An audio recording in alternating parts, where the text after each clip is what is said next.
여러분, 동네의 홈플러스 간판에 아직 불이 켜져 있습니까? 그 불빛이 꺼지지 않고 누군가의 소중한 일터로 남기를 바랍니다. 다음 영상에서는 MBK 파트너스가 손댄 또 다른 기업들, 네파, 딜라이브, 롯데카드의 운명을 추적해 보겠습니다. 홈플러스만의 불운이었을까요? 아니면 예견된 패턴일까요? 우리 주변에 숨겨진 또 다른 위험을 파헤쳐 보겠습니다. 복잡하고 어려운 경제 뉴스, 겉핥기가 아닌 속사정을 제대로 알고 싶다면 구독과 좋아요를 눌러주세요. 여러분이 뉴스에서 놓치기 쉬운 진짜 이야기, 다음 시간에도 날카로운 시선으로 찾아오겠습니다. 감사합니다. 대한민국 유통업계의 거인이었던 2위 대형마트가 10년 만에 결국 법원 앞에 서게 되었습니다. 바로 우리에게 너무나 친숙한 이름, 홈플러스가 기업 회생 절차를 밟게 된 충격적인 사건입니다. 매출 6조 원이라는 천문학적인 숫자를 기록하는 이 회사가 도대체 왜 하루아침에 무너졌을까요? 겉으로 보기에는 웬만한 대기업 뺨치는 거대한 규모를 자랑하지만 속은 이미 썩어 문드러져 있었습니다. 매일 눈을 뜨면 갚아야 할 이자만 무려 10억 원. 상상이 가십니까? 한 달이면 서울의 고급 아파트 수십 채가 허공으로 사라지는 것과 같은 돈이 이자로 빠져나갔습니다. 많은 사람들은 이렇게 묻습니다. 쿠팡 때문 아니야? 알리나 테무 같은 중국 쇼핑몰 때문이겠지. 물론 유통시장의 판도가 온라인으로 바뀐 것은 사실이지만 그것은 절반만 맞는 이야기입니다.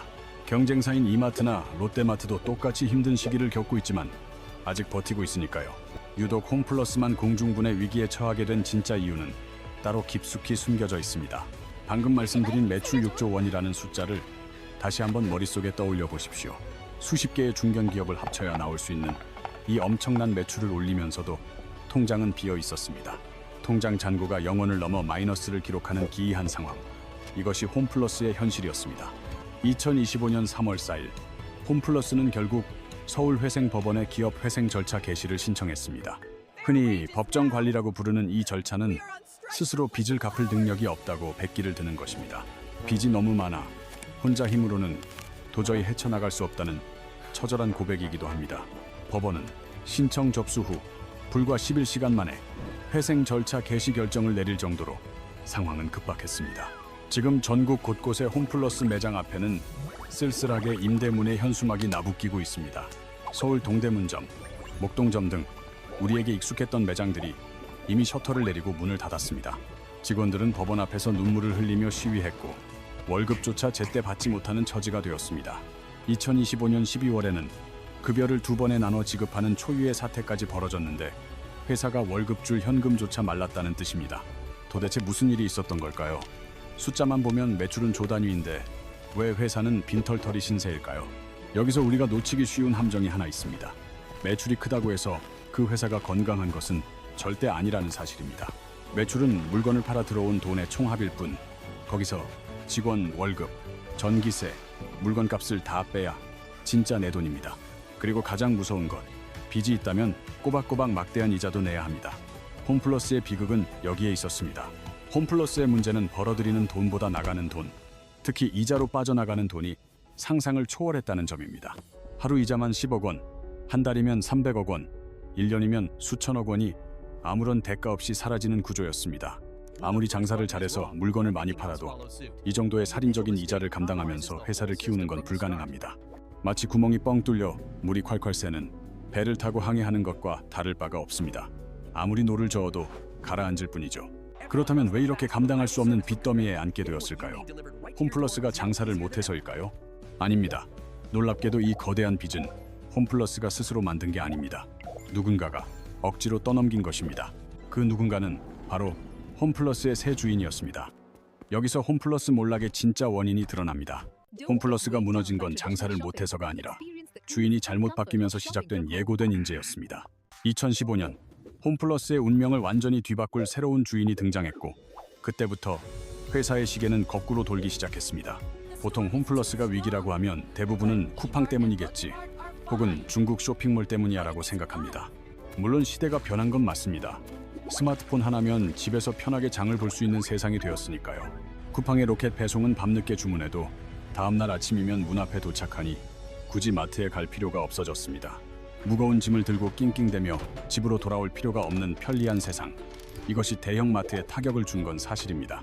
통계를 봐도 대형마트의 매출 비중은 10년 전 26%에서 지금은 10%대까지 급격히 쪼그라들었습니다. 하지만 여기서 중요한 질문을 던져보겠습니다. 같은 대형마트인 이마트와 롯데마트는 왜 아직 망하지 않았을까요? 이마트라고 상황이 좋았던 건 아닙니다. 매출이 줄고 수익성이 악화되었지만 그들은 살 길을 찾아 투자를 멈추지 않았습니다. SSG닷컴을 키우고 새벽 배송 시장에 뛰어들며 오프라인 매장을 리뉴얼하는 등 미래를 위한 씨앗을 뿌렸습니다. 롯데마트 역시 롯데온이라는 플랫폼을 만들고 적자 매장을 과감히 정리하며 체질 개선을 위해 안간 힘을 썼습니다. 홈플러스는 어땠을까요? 홈플러스도 온라인 사업을 하긴 했지만 경쟁사들과는 비교조차 안 되는 수준이었습니다. 경쟁사들이 수천억 원을 들여 최첨단 물류센터를 짓고 배송 시스템을 구축할 때 홈플러스는 구경만 해야 했습니다. 투자를 안 한 게 아니라 못했습니다. 돈이 없었기 때문입니다. 정확히 말하면 쓸 돈이 따로 정해져 있었습니다. 회사가 번 돈은 미래를 위한 투자금이 아니라 빚을 갚기 위한 이자와 월세로 고스란히 사라져버렸습니다. 같은 시기 쿠팡은 수조 원의 적자를 감수하면서도 전국에 거대한 물류센터를 짓고 로켓 배송망을 완성했습니다. 쿠팡이 미래를 위해 인프라를 깔고 밭을 갈 때 홈플러스는 과거의 빚을 갚느라 씨앗조차 사지 못한 꼴입니다. 마치 다른 학생들은 학원에 다니며 열심히 실력을 쌓는데 혼자서 예전 과외비 빚을 갚느라 공부할 시간이 없는 학생과 같았습니다. 누가 봐도 승패가 뻔한 싸움이었습니다. 쿠팡의 등장은 홈플러스 몰락의 방아쇠였을 뿐 치명타는 아니었습니다. 홈플러스를 진짜 무너뜨린 총알, 회사 내부에 째깍거리고 있던 시한폭탄은 바로 2015년에 심어졌습니다. 그 폭탄의 이름은 바로 LBO, 우리말로는 차입 매수라고 부르는 아주 위험한 금융기법입니다. 2015년 9월 홈플러스의 주인이 영국 테스코에서 사모펀드인 MBK 파트너스로 바뀌면서 비극은 시작되었습니다. 사모펀드란 투자자들의 돈을 모아 기업을 산 뒤 기업 가치를 높여 비싸게 되팔아 이익을 남기는 회사입니다. MBK 파트너스는 당시 7조 2천억 원이라는 한국 M&A 역사상 최대 금액을 베팅하며 홈플러스를 인수했습니다. 당시 경쟁자였던 KKR을 막판에 따돌리고 극적으로 홈플러스를 손에 넣었을 때만 해도 승자의 미소를 지었을 겁니다. 그런데 여기서 가장 중요한 핵심 질문이 등장합니다. MBK는 과연 저 엄청난 7조 2천억 원을 어떻게 마련했을까요? 전부 자기들 주머니에서 나온 돈이었을까요?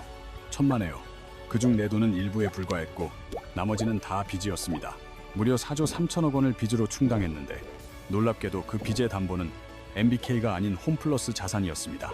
쉽게 말해 빚을 지렛대 삼아 회사를 사는 레버리지 바이아웃인데 여기서 그 빚을 누가 갚느냐가 핵심입니다. 비유를 들어보겠습니다. 여러분이 당장 돈이 한 푼도 없는데 10억짜리 아파트를 사고 싶다고 가정해 봅시다. 은행에 가서 대출을 받아서 일단 집을 샀습니다. 여기까지는 흔히 있는 일처럼 보입니다. 그런데 황당하게도 그 대출금과 이자를 집주인인 내가 갚는 게 아니라 그 집에 사는 세입자에게 갚으라고 시키는 겁니다. 세입자는 꼬박꼬박 내던 월세에 더해 집주인이 낸 빚의 이자까지 덤터기를 쓰고 갚아야 하는 신세가 됩니다. 말도 안 되는 상황 같지만 이것이 바로 홈플러스에 벌어진 일입니다. 빚은 MBK가 냈는데 갚는 건 홈플러스였습니다. 홈플러스가 뼈 빠지게 장사해서 번 돈이 MBK의 빚을 갚는 데 쓰이면서 하루 이자만 10억 원이 나가는 지옥문이 열렸습니다. 그렇다면 MBK는 왜 이런 위험한 도박을 했을까요? 사모펀드의 목적은 단 하나, 짧은 기간 안에 수익을 내고 빠지는 것입니다. 보통 5년 안에 투자금을 회수해야 하기에 회사를 키우는 것보다 당장 현금을 뽑아내는데 혈안이 될 수밖에 없습니다. 이자를 낼 돈이 부족해지자 홈플러스는 결국 자산 매각이라는 극단적인 선택을 하게 됩니다. 가지고 있는 재산 중 가장 비싼 것, 바로 전국 요지에 있는 매장 건물과 땅을 팔아치우기 시작했습니다. 그런데 매장을 팔아버리면 장사는 어디서 할까요? 여기서 세일 앤 리스백 세일이라는 꼼수가 등장합니다. 건물을 남에게 팔아서 목돈을 챙기되 그 건물에서 계속 장사를 하기 위해 다시 월세를 내고 빌려 쓰는 방식입니다. 이것도 다시 비유해보죠. 내 집에서 편하게 살던 사람이 급전이 필요해 집을 팔고 그 집에 그대로 월세살이를 시작하는 겁니다. 원래 내 집일 때는 월세가 0원이었는데 이제는 매달 수억 원, 수십억 원의 임대료를 남에게 줘야 합니다. 당장은 건물을 판 돈이 들어와 급한 불을 끈 것처럼 보이지만 매달 나가는 고정비는 눈덩이처럼 불어납니다. 전국에 있는 수많은 매장이 이렇게 팔려나가면서 홈플러스는 빚 갚으랴 월세 내랴 허리가 휘기 시작했습니다. 더 무서운 건 이 방식이 마약과 같아서 한 번 시작하면 멈출 수 없다는 것입니다. 월세를 내려고 또 다른 건물을 팔고 그러다 보니 자산은 줄고 갚아야 할 월세는 더 늘어나는 악순환에 빠졌습니다. 알짜배기 매장인 경기 안산점 같은 곳들이 줄줄이 팔려나갔고 홈플러스의 자산은 빈 껍데기만 남게 되었습니다. 현재 홈플러스가 담보로 잡힌 점포만 무려 62개에 달하며 대부분 메리츠 금융그룹이 담보권을 쥐고 있는 실정입니다. 홈플러스는 자기 살을 깎아서 연명하는 처지가 되었고 오늘을 버티기 위해 내일의 희망을 갈아 넣는 구조가 되었습니다. 그렇게 10년이라는 금 같은 시간이 흘러갔고 홈플러스가 빚과 월세에 띠패서 허덕이는 동안 세상은 천지개벽했습니다. 스마트폰이 대중화되면서 온라인 쇼핑이 폭발적으로 성장했고 소비자들은 마트 대신 앱을 켜는 것이 일상이 되었습니다. 이 거대한 변화에 적응하려면 물류센터를 짓고 플랫폼을 개발하는 등 막대한 투자가 필수적이었습니다. 경쟁사들이 수조 원을 쏟아부어 미래를 준비할 때 홈플러스는 그 돈을 고스란히 이자와 월세를 내는 데 써야 했습니다. 경쟁사가 미래를 향해 달릴 때 홈플러스는 과거의 빚에 발목이 잡혀 한 발자국도 나아가지 못하고 제자리 걸음을 했습니다. 결과는 처참했습니다.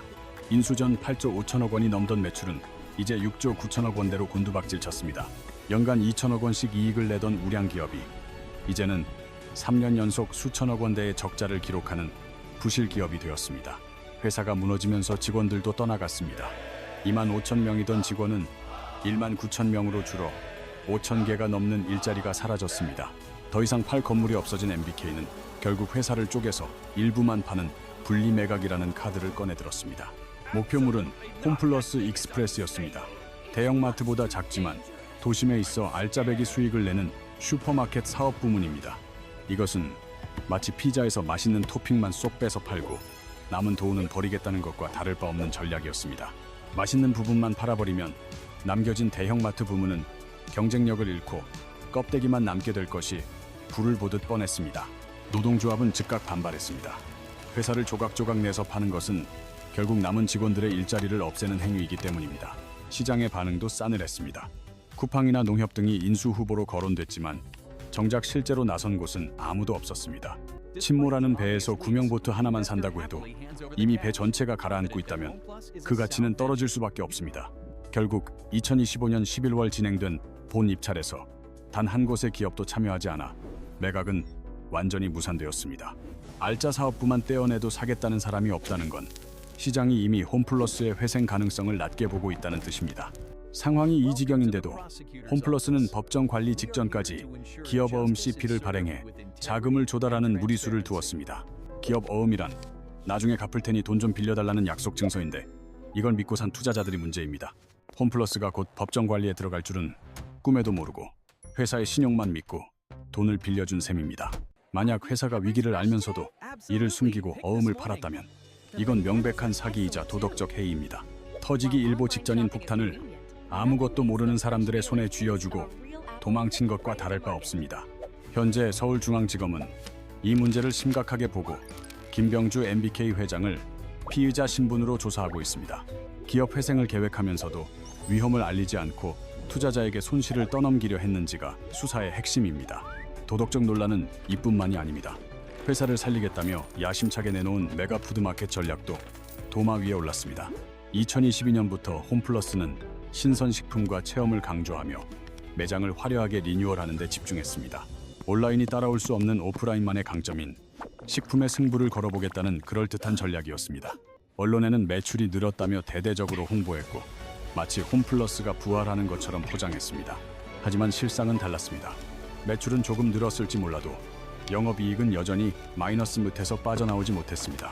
매장을 뜯어 고치는데 1천억 원 넘게 썼지만 식품 마진율 자체가 낮아 들어간 돈을 회수하기엔 역부족이었습니다.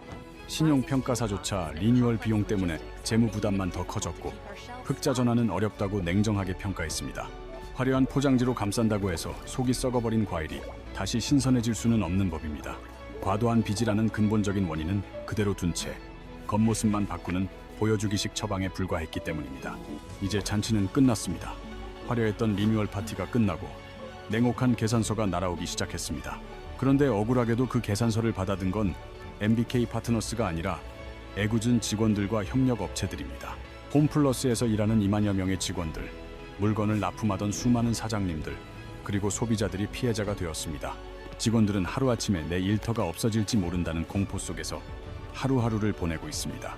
실제로 작년 12월에는 월급을 2번에 나눠 받는 기막힌 일까지 벌어지며 생계의 위협을 느꼈습니다. 노조는 12월 월급도 잘려 나왔는데 1월 월급은 과연 제대로 나올지 아무도 장담 못한다며 불안에 떨고 있습니다. 수십 년 청춘을 바쳐 일한 직장이 하루아침에 무너지는 걸 지켜보는 심정이 오죽하겠습니까? 이곳은 그들의 삶의 터전입니다. 납품업체들도 비상입니다. 물건 값 못 받을까봐 전전긍긍하고 일부는 이미 납품을 중단하는 사태까지 벌어졌습니다. 결국 2025년 12월 29일 홈플러스는 마지막 살 길을 찾아 법원에 회생 계획안이라는 두꺼운 서류를 제출했습니다. 그 내용은 충격적입니다. 알짜인 익스프레스 사업부는 팔고 최대 10개 점포는 문을 닫고 인력을 줄이겠다는 것입니다. 회사를 살리기 위해 뼈를 깎는 수술을 하겠다는 건데 그 고통은 고스란히 남아있는 사람들의 몫이 되었습니다. 하지만 이 계획대로 될지도 미지수입니다. 채권단, 노조, 그리고 법원이 모두 동의해야만 가능한 일이기 때문입니다.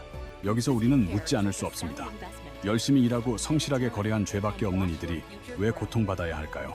LBO가 뭔지, 세일 앤 리스펙이 뭔지 몰라도 그저 맡은 일만 묵묵히 해온 사람들의 일상이 송두리째 흔들리고 있습니다. 홈플러스 사태는 우리에게 기업의 진짜 주인이 누구인지 묵직한 질문을 던지고 있습니다.